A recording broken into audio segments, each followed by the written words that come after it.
This report identifies the retail gaps in a specific location by analyzing the new site profitability of over 200 retail categories.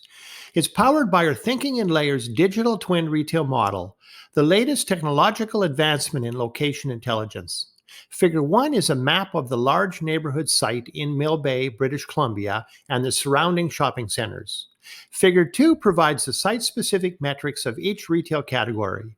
The first two columns show the retail category groupings. The third column contains the competitor counts for the supply side of the model.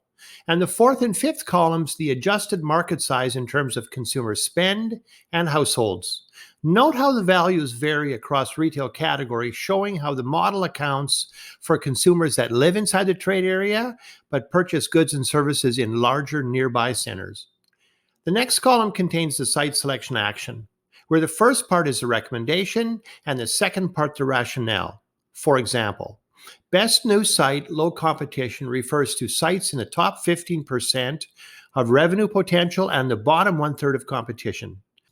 The last 5 colored columns are percentile scores, which convert each variable into a value between 0 and 100, benchmarked against all trade areas in Canada.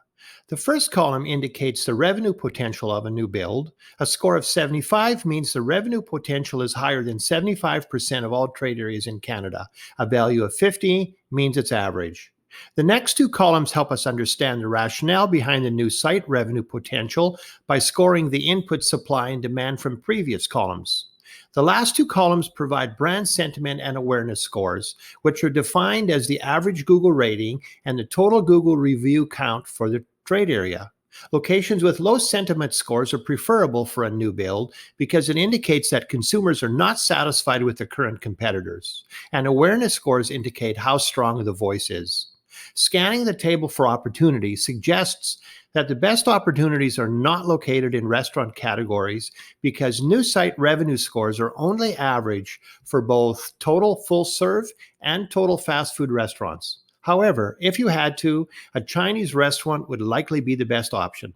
Nonetheless, there are great opportunities for other retail categories like telecommunications. Figure 3 allows retailers to include demographics into the site selection process. For example, only 1.6% of the population in this trade area is visible minority, which is 95% lower than the provincial average of 32%. Or put another way, only 11% of trade areas in British Columbia have a lower visible minority. Figure 4 provides a listing of the top 3 ranking retail competitors in terms of brand awareness and sentiment, should a retailer decide on a new build in this retail category. This report provides a full site selection solution across over 200 retail categories designed to help retail developers build higher revenue shopping centers.